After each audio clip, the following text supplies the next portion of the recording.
أعوذ بالله من الشيطان الرجيم بسم الله الرحمن الرحيم الحمد لله الأول بلا أول كان قبله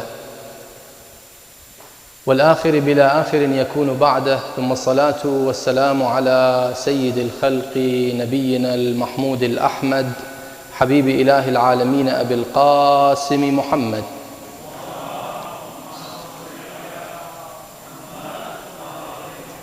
وعلى آله الطيبين الطاهرين المعصومين الذين أذهب الله عنهم الرجس وطهرهم تطهيرا والبراءة من أعدائهم أجمعين من الأولين والآخرين إلى قيام يوم الدين. Respected brothers, respected sisters, Assalamu alaikum jami'an wa rahmatullahi wa barakatuh. I will begin by posing the question of tonight's discussion. Why do we celebrate the 9th of Rabi' al-Awwal? Before I delve into the possible answers for this question, there are two important terminology commonly used by jurists in the study of jurisprudence that I want to clarify. The first one is called التسامح في أدلة السنن, the principle of leniency in deducing from narrations of recommended acts. This term refers to an approach that some of the fuqaha, some of the jurists have adopted according to certain riwayat, certain narrations. What this says is that in order for us to accept a narration that talks about something that is mustahab or something that is makruh, in other words, something that is not wajib or haram, we don't have to worry too much about the chain of narrators in terms of its weakness or validity. So whether it's authentic, not authentic, it's okay. We're going to be lenient. That's why they call it the principle of leniency. So for example, when we run into a hadith that says there's a prayer that is mustahab to recite on the first night or the first Thursday of Rajab, and that narration happens to be weak, meaning we don't have an authentic chain, we don't have to worry too much. We can do it, it's okay. This is called the principle of leniency. Because in matters that have to do with that which is wajib and that which is haram, we don't have that type of option. We must ascertain that the narration is authentic. But because this is an extra credit, in other words, mustahab, makruh, usually it's okay to rely on the principle of leniency. However, Ayatollah Sayyid al-Khawi, Sayyid al-Sistani, and many other scholars reject this principle. They do not accept it. They suggest another principle. And that principle is called Niyatul Raja. And you probably heard this a lot. Raja'ul Matlubiyya. Biniyatul Raja. They say whenever we receive a narration that is not authentic, that holds some type of mustahab act or makruh act or something, a special day, and the narration happens to be weak, we don't have to deprive ourselves from it because not every weak narration is false. We have to keep that in mind. There's a difference between a weak narration and between a fabricated one. A fabricated one is that which we know is indeed false. Weak means that one of the narrators has not been ascertained to be authentic. Now sometimes someone might deliver news to you and that person, you don't find them to be trustworthy, but does it necessarily mean that the news they're bringing is false? No. But for the purpose of Islamic rulings, we cannot rely on someone's report if they are not trustworthy to us. And that's the whole thing behind Ilm al-Rijal, the science of men, or the science of narrators, that our ulama have to study for long and become experts in it in order for them to become basically mujtahideen, jurists, so that they can derive the rulings from their sources. That being said, the 9th of Rabi' in terms of the significance has been reported in one narration. That which has reached us. That which has reached us. Why do I say that? Because there are hundreds and thousands of riwayat that have not reached us, that were thrown in the sea, that were burnt by the tyrants. But in terms of the 9th of Rabi', the fact that there is a ghusl that is recommended, the fact that it is a very special day for Ahlul Bayt alayhim salam, all that has been reported in one narration.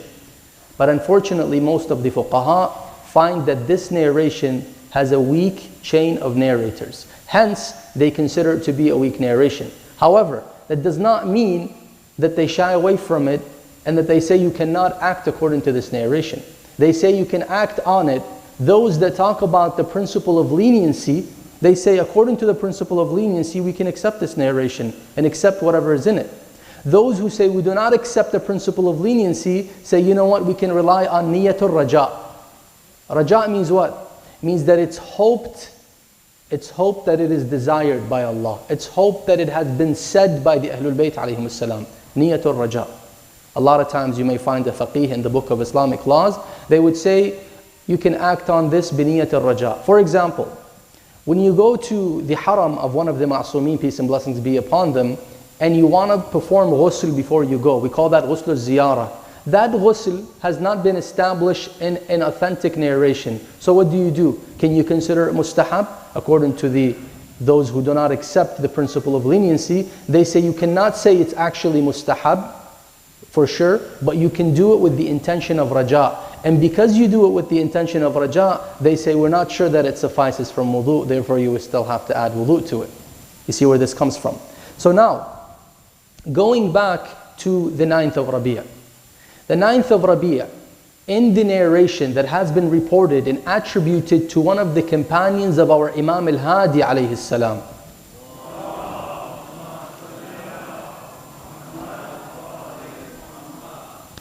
And this companion, according to the narration, 2 of the Shia came to visit him on the 9th of Rabi'ah, and they found him celebrating.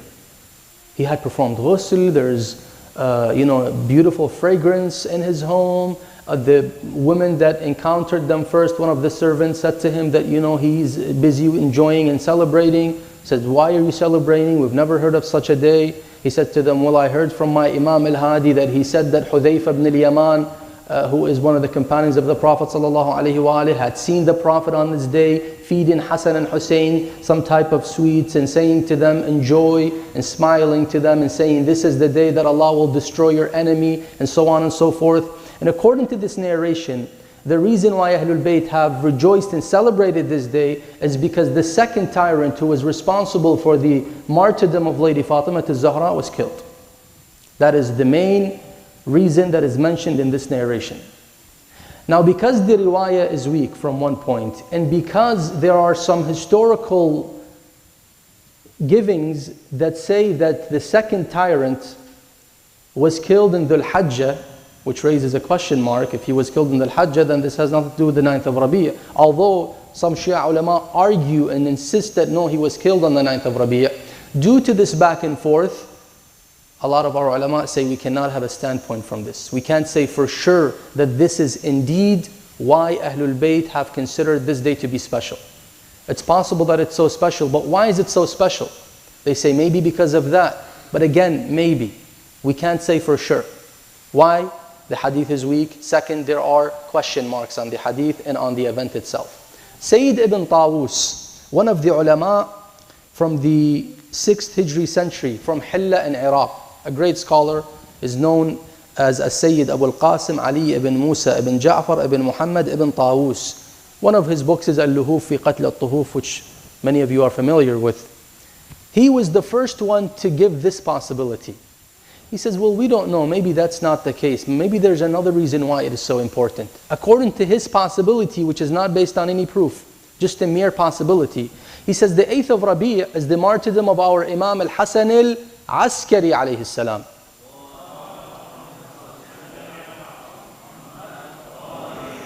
He says maybe the 9th of Rabi'ah is the first day of the imamate of his son, our beloved 12th Imam. So perhaps because this is the 12th Imam, this is the awaited Savior, this is the one who will take revenge from the enemies of Ahlul Bayt, perhaps that is why Ahlul Bayt have considered this day to be a day of celebration, and their Shia throughout the centuries have celebrated this day. He's saying perhaps, and we have to be careful with the wording of ulama.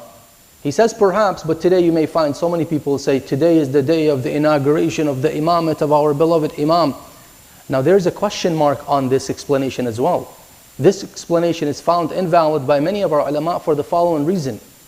We have a principle that says, Al-ard la takhlu min hujjah.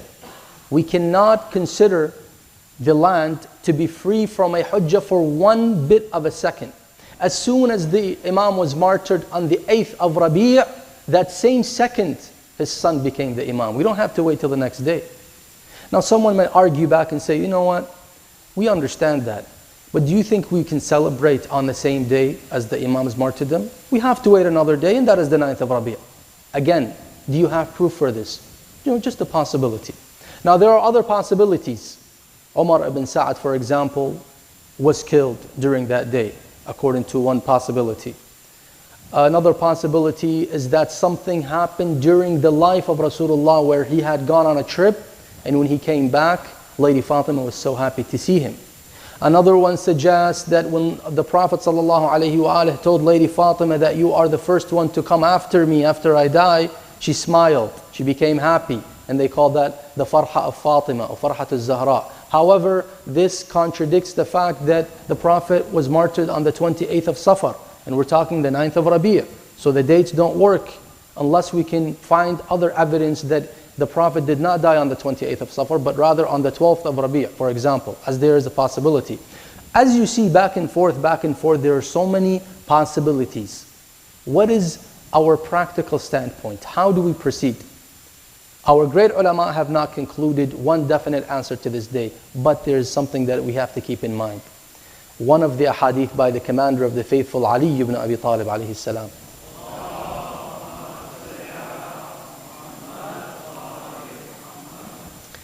He says, شيعتنا خلقوا من فاضل طينتنا يفرحون يحزنون لحزننا ويفرحون لفرحنا. They, our Shia, were created from the remainder of our clay. Now this could be metaphorical, meaning that they are so attached to us. They are grieving when we are in grief, and they are happy when we are happy. In submission to Ahlul Bayt, keep this in mind. We are their Shia, inshallah we are their Shia, at least their lovers and followers. We submit to them, not only in the ahkam, but in feelings, in happy occasions, in sad occasions. So we say, because there is a possibility that this is a day of rejoice for Ahlul Bayt, whether we know why or not, out of submission and love for Ahlul Bayt, we will rejoice this day, without understanding the significance behind it. Perhaps, if there is 1% chance that this day makes Lady Fatima happy, then of course we are happy for her. We will rejoice. We're not going to say, well, until we understand why this day is significant, then we're not going to celebrate. No, we'll continue to celebrate that day, because it's possible to be one of the great days of Ahlul Bayt alayhim salam. One of the narrations that is considered weak, which is the narration I talked about in the beginning, throughout that narration it says that this is a very significant Eid for Ahlul Bayt. Again, because the narration is weak, we cannot consider that to be an Eid like Eid-e-Ghadir.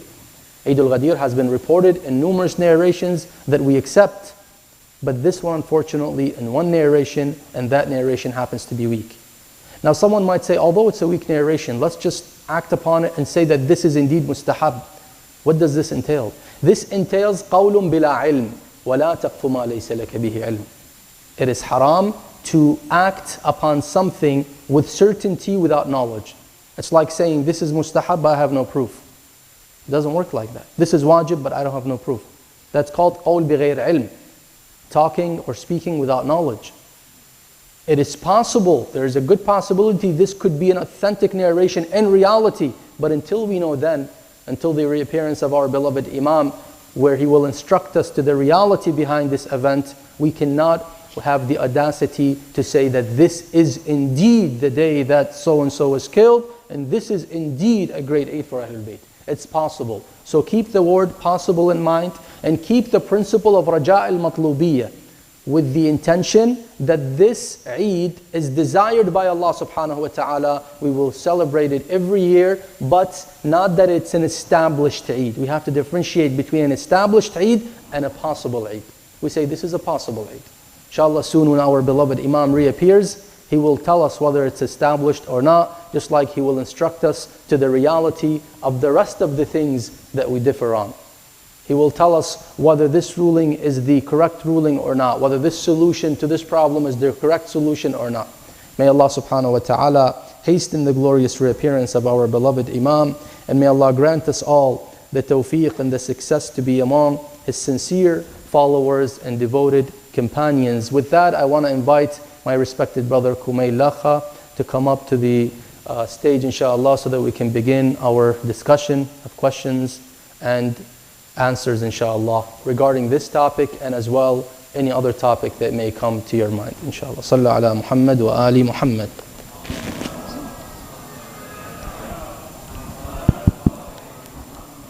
Respected Sayyid, elders, brothers and sisters, Assalamu alaikum. Wa alaikum assalam wa rahmatullahi wa barakatuh. So inshallah we're going to do a little interactive discussion. There's going to be a Slido link up on the screen. If our dear brother Yasin, master of AV, can get that going for us. But before then, Sayyid, just one question that had come up. So when it comes to these weak narrations, where do we draw the line? And should we question cultural practices that are based on these weak narrations? Now, where do we draw the line? We have said that we can consider these narrations to be possible, although they are weak, but because they mention something that is not contradicting to an Islamic value, that's where we draw the line. If we find a narration that is weak, or even if it's not weak, but it talks about something that is clearly against the Islamic values. For example, if we found a narration that says on the 9th of Rabi' you can go out and just not pray that day, we know for sure that that's not going to happen. We can't accept that. Why? Because that is in violation of the established principles of Islam. So that's the line. Number one, we have to make sure that it does not go against our principles. Number two, when we do it, we have to do it with this intention, the intention of raja, hoping that it is desired. We cannot treat it as an established day or an established act or an established ritual. Now, culture can have different types of celebrations. Again, as long as they are in line with the Islamic values, we cannot say it is haram, but we cannot say it is part of Islam. You see? So today, for example, many people do what? They celebrate the anniversary of their marriage, for example, or the anniversary or the birthday of themselves, their child. Where do we have a narration that says it's mustahab to celebrate your birthday or anniversary of your spouse and so on, or your marriage and so on and so forth? We don't. But is it haram? No. It falls under the principle of permissibility. It's permissible. But can we say that Islam said do that? No. Unless we find a general principle. For example, Islam says it is mustahab for a husband to say I love you to their wife, and vice versa, to express love and to revive the love between spouses. Okay. Under that principle, we say, okay, this is a way to express love by doing what? By celebrating the anniversary and so on and so forth. So, a cultural practice can be acceptable under these terms. Thank you, Sayyid. So the next question is, you mentioned that there's a lot of different reasons that people celebrate this day. There's one narration to support one reason, but you also mentioned a lot of other reasons. You say perhaps it was the day that Lady Fatima smiled. Other people have said perhaps it's the day when Muntadher came and announced that he took his revenge for Imam al-Hussein. Where does the support for these narrations come from? Ahsan. So this is when ulama come to different historical events. So they say, okay, Shia over centuries have celebrated this day. We wonder why. Let's look in history, see what happened on that day. Oh, on this day, Muntadher came back with the news. Oh, perhaps that's why. But hold on this day, perhaps Lady Fatima smiled. Oh, perhaps that's why. So it's like doing investigation and coming up with possibilities, but all these possibilities do not have proof that they are linked directly to the celebration of the 9th of Rabi'. Thank you. Next question. In general, can you shed some light on why we have so many conflicting reports of the dates of the deaths of our Imams, or for example, other important personalities? So why historically are we not able to pinpoint accurate dates for these occurrences? Ahsantum. So there are multiple reasons. Number one, we have to understand the situations of our Imams, may peace and blessings be upon them all. The taqiyya they had to live, the oppression that they had to undergo. Like our Imam al-Hasan Askari, for example, in house arrest almost all his life. From the age of 6 or 7 all the way till the age of 28 till he was martyred. Right? Surrounded by the enemies. He cannot move. To the extent that he tells his companions, if you see me walking, please do not say salam. Please do not even gesture with your eyes. Because as soon as they see you, they'll know you're my follower and they will take you and harm you. This is one reason. Another reason is that a lot of the history was written by the opponents of Ahlul Bayt alayhim salam. And these people did not care too much about these dates. So they perhaps reported dates based on possibilities or based on unauthentic reports. Then we have the narrations that were lost, our narrations of Ahlul Bayt alayhim salam that were lost that could have had the accurate dates. So we're between multiple reasons that keep us perplexed and unsure whether this is the day or that is the day. Again, sometimes when an imam is martyred, the news does not necessarily reach everyone on the same day. Maybe it reached them a couple days later, and the reporter that heard the news told the people that today he died, but in reality he died last week. So that could be also another reason where we have conflicting reports. But there's a benefit to that. There's a benefit to that. I don't like to rely on dreams at all, and our ulama teach us that to not ever rely or quote dreams. But this is just, it does not constitute any type of proof, but just to kind of back up this notion in a little bit and kind of make it more clear. They say that one of the ulama wanted to investigate the actual martyrdom day of Lady Fatima salawatullahi wasalamu alayha, because we know we have many of them. 3 are prominent. Some people think it's only 3. No, there are more than 3. But 3 are the most famous narrations or reports. They say while he's doing his work and digging in the books of history, at night he fell asleep and he saw in his dream a woman. He thought it was Lady Fatima salamullahi alayha. And in that dream she told him, "Does it bother you that my Shia remember me more than once during the year?" They say when he woke up from the dream, he says, "That's it, I'm not continuing this research. Because if I finalize and say this is the day, then we're going to cancel out the other days." So the benefit to it is that we get to celebrate Ahlul Bayt more than once. And that is indeed a benefit because we get to revive their remembrance more than once. Next question. So one of the reasons you mentioned why possibly we could celebrate this day is because of the second Caliph. Is there a reason why we don't celebrate the deaths of other tyrants in Islam, for example, Yazid, for example, Muawiyah, or other? Ahsan, that's a very good question. Now indeed, zalimeen and tyrants are all zalimeen. And there is no problem in Islam to celebrate the end of a zalim's life. Because the end of a zalim's life is the end of injustice to that extent. And of course, we have the right to celebrate the end of injustice. We're not celebrating the death of a human being. We are celebrating the death of an unjust figure, a tyrant who is responsible for the deviation of Islam. Now we cannot compare Yazid and Muawiyah to the person who is considered mu'assisu asas al-dhulm ala Ahlul Bayt alayhim salam. In the ziyar of Ashura, when we recite the la'an on the zalama, we say, وَمَنْ أَسَّسَ أَسَاسَ الظُّلْمِ, the one who established the dhulm upon you. If it weren't for this deviation that this man was mainly responsible for, we would not have Karbala. We would not have the killing of Lady Fatima. We would not have anything else. So because this man is responsible for the greatest fitna, perhaps that is the reason. Also there is another possible reason. They say when the first took Fadak, the land of Lady Fatima, which still exists today actually near the city of Medina, and inshallah when the Imam reappears, he will regain that land. When he took Fadak and she went to him and she argued in the masjid of the Prophet ﷺ, which you all heard, the sermon of Fadak, they say after a short while, Abu Bakr, the first, he changed his mind. He says, you know what, let me just give her the Fadak. So he brought her the deed.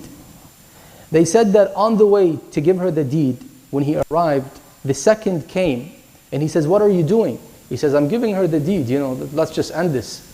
They said he took the deed, he spit it on the deed and he ripped it.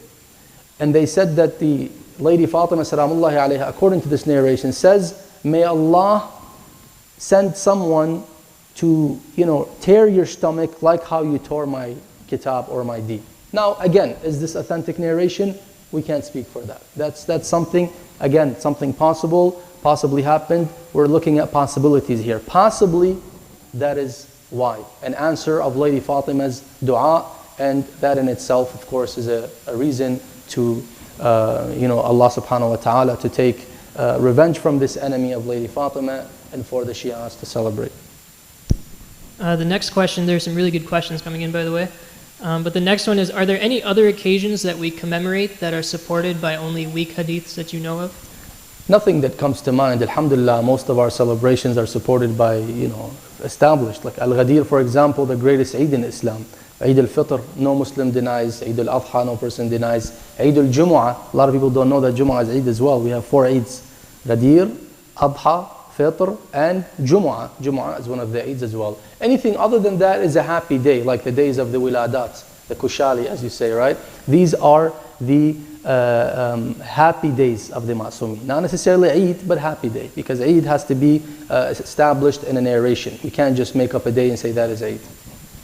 So returning back to the discussion on commemorating this day as the day of the death of the second Caliph, is that something, if we set our intention to celebrate this day for his death, is that something that is appropriate and conducive to good practice, or is that something that we shouldn't be setting our intention for that? Because we don't have certainty that this is the case, and because of the sensitivity of this issue, and the issue and the problem that it can create among the community of Muslims, our ulama have instructed us, at least the prominent ones, the ones that are moderate in their approach, to just celebrate it in general. As we said, this is a day of celebration for Ahlul Bayt, irrespective of the reason behind it, because we are not sure. We are not sure. I think that's the safest route until our Imam reappears.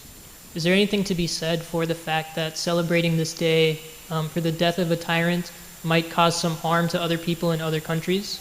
Now, of course, we are talking in the primary ruling. And I think in the previous or in the past, I've talked about the difference between a primary ruling and a secondary ruling. The primary ruling of drinking water is what? Permissible. But if at a given point, someone tells me, you have drank enough water, if you drink one more cup you will die, that drinking of water becomes haram. So the same thing here. If this celebration with these details in a given place can cause harm to the community of the Shia, of course the secondary ruling says, which overrides the primary ruling, we need to, shy away from it, at least to protect these people, and it's not necessary to celebrate it at that point.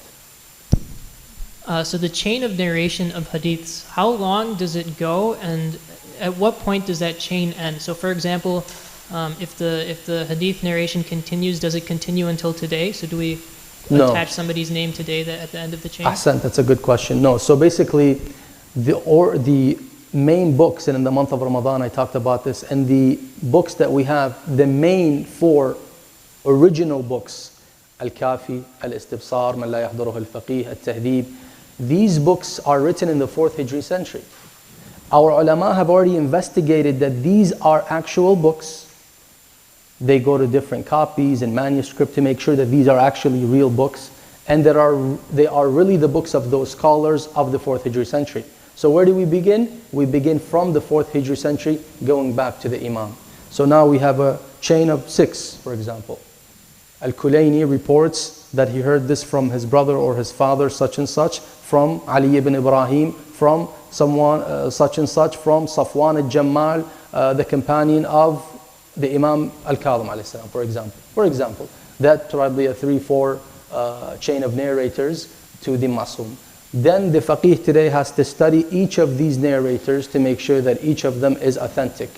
And of course make sure that the content of the hadith is not contradictory to the Holy Quran and to the other principles of Islam. So the next question that came in is it wrong to refer to this day as an Eid? Because as you pointed out, there are specific days that we commemorate. We call them Eid, Eid al-Ghadir, Eid al-Adha, Eid al-Jumu'ah. Is it wrong, or is it a bad practice to call this day Eid, or is that permissible? So, we have a literal expression of Eid and a metaphorical expression. If you intend the metaphorical, meaning just like how we say, for example, Eid al-Milad, the Eid of Milad, Eid of birth, there's no such thing, but it's metaphorical, right? We consider, or in Arabic they say Eid-e-Zawaj, in English it's the anniversary of marriage, but there's no such Eid, but it's metaphorical. So depending on the usage and the intention, if you intend metaphorical, no one can argue. But if you intend it literal and you say this is indeed an established Eid in Islam, of course that would be wrong, because you are doing what? You are adding to Islam without proof. And we said adding without proof is bid'ah. Anytime we add something to Islam without a valid proof, that's a form of innovation, bid'ah. To run away from the innovation, our ulama say, use this term, intention of raja, intention of that it is desired, that possibly it is established in Islam. So we say, possible Eid. Or we say Eid, but metaphorically. But we have to explain that to our children. Because sometimes me and you know that this is a metaphorical expression, but our children grow up thinking that this is actually the fifth Eid in Islam. So we have to kind of educate our youth and children on these things, and that is the purpose of these gatherings, is to educate ourselves and children on these things so we have a better understanding in terms of how we deal with these types of occasions. And is there anything to be said for referring to this day as Eid-e-Zahra? Does that have any bearing on what we celebrate this day for? Yeah, so the reason why the name Eid-e-Zahra has not come in any narration. So that Eid-e-Zahra, that term, was not, and even in that weak narration it doesn't say Eid-e-Zahra. This is something that the Shia have developed centuries ago. Now, we give the Shia the benefit of the doubt. Our forefathers, when they developed this, there had to been some type of proof they relied on that today perhaps we don't have access to. So for example, people 1,000 years ago, perhaps they had this something that was known, that this is an established Eid and that they would celebrate it every year. But with time, the books that have reported this Eid have been lost. And the later ulama they came could not find anything like that. All they found is this practice being practiced generation after generation. That's why they cannot dismiss it. Just because the narration is weak, they can't dismiss the practice because it has been practiced by Shia century after century. That means the Shia had to have relied on something, but we don't know what that something is. So that is why we cannot dismiss it, but at the same time we cannot say that it is actually and definitely established. Matham has informed me that both the ladies and the gents have a mic, and we have just about 2 more minutes. So if there are any open questions from the audience, I don't think that's fair. No? I mean, 2 minutes. Most of the questions were from, where is this? I don't know if they're from this community, but if they're from online, you give 10, 15 minutes for that and just 2 minutes for that. I don't know, that's just my humble opinion. I think we should give them at least 7 minutes. Inshallah, we'll give them 7 minutes then. Any questions from the audience? Feel free to raise your hand. I think Gamal has a mic in the back that he can hand out.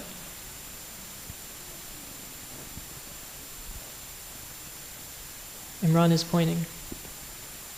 No question? Imran, speak for yourself. Oh, we have a question up here, Gamal. Okay.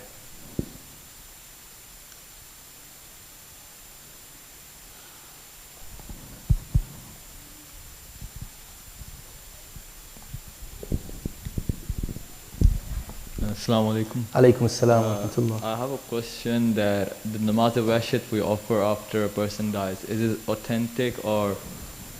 Can you repeat namaz what? Namaz al-washit. When a person dies, we pray it at night. Salatul wahsha, okay. Yes, so is Ahsan. it? Yeah, it's established. Yes, it is an established salah. Yes, we have established narrations that when a person dies, the first thing to do is to give sadaqah, according to the narration. If someone's unable to give sadaqah, the alternative is to pray salatul wahsha, which is prayed on the night of burial. Night of burial. There's 2 opinions. Some say the night of death because sometimes the burial is delayed, but the very well-known opinion is the night of burial, and there's no problem in combining, doing one at the night of death and then one at the night of burial. Salatul wahsha is recited and it has a lot of benefit to the deceased. And yes, indeed it's established for Muslims actually from both schools.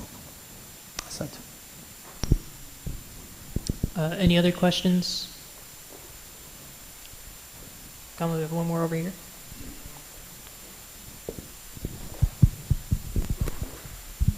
Assalamu alaikum. Alaikum assalam wa rahmatullah. It's not directly related to the topic, but like in countries like in Pakistan and India, like you'll see people that will go to and they'll ask like your date of birth and stuff, and they'll like try to give you some like how do I put it, like some kind of findings or whatever, like based on your information. So like how authentic are they, and can we like believe such things like those? You mean, what do you mean by they give, like according to your date of birth, they give you information? So some kind of like horoscope, so like you can, usually like what people do is like I've seen this if like someone is getting married, they'll go to someone and give them like the date of birth of the guy and the girl as well, and they'll see if they're like the stars match and all that. So How authentic are those? Ahsan, there's no religious basis for this. This is merely cultural, and it's not advised to resort to these types of practices, because Islam has instructed us on how we should go about finding a spouse and how we should go about anything in life, right? We have to use the rational approach, rely on the teachings of the Prophet and Ahlul Bayt alayhim salam. Had this been the right approach, the Prophet would have done it when he chose his wife. The Imam Ali alayhi salam would have done it when he chose his wife, and so on and so forth. Now, since our Imams have not done it, and since there is no validity and there is no narrations to even back it up, we cannot rely on such practices. Sayyid, I think we are just about out of time. Do you have any concluding remarks that you'd like to make? Thank you very much for your great attendance and for your questions. May Allah subhanahu wa ta'ala grant us all the tawfiq to revive the remembrance of Ahlul Bayt. Just that we are sitting today remembering Ahlul Bayt, even if we don't know the real significance of this holiday, in itself is a great virtue and highly rewarded. May Allah bless you all. وصلى الله على سيدنا محمد وآله الطيبين الطاهرين.